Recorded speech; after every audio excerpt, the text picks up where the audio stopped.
Modern लाकूड तोड्याची कथा. एका छोट्या गावात अर्जुन नावाचा तरुण राहत होता.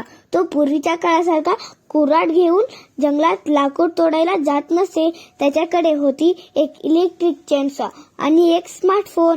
अर्जुन रोज जंगलात जाऊन झाडं तोडून लाकूड विकायचा आणि त्याचं GPS ॲपवर रेकॉर्ड ठेवायचा.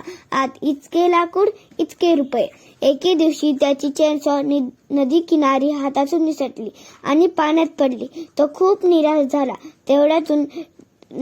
तेवढ्याच नदीतून एक देवी प्रकट झाली आणि म्हणाली, अर्जुना, तू का रडतो आहेस? तो म्हणाला, माझं चेनसॉ पाण्यात पडलंय देवी. देवीने पाण्यातून सोन्याचं चेनसॉ काढलं. हे तुझं आहे का? अर्जुन म्हणाला, नाही देवी, माझं ते नाही. मग देवीने चांदीचं चेनसॉ दाखवलं. हे तुझं आहे का? नाही देवी, माझं तेही नाही. शेवटी देवीनं त्याचं जुनं पण इलेक्ट्रिक चेनसॉ बाहेर काढलं. अर्जुन आनंदाने म्हणाला, हो देवी, हाच माझा आहे.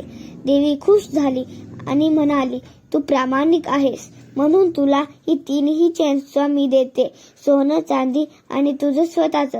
अर्जुन म्हणतो, नको नको देवी, मला माझी स्वतःची चेनसॉ दे. सोनं चांदीला येथे कर लागतो. त्याने देवीला धन्यवाद दिला आणि घरी जाऊन honesty is the best policy असा पोस्ट टाकला.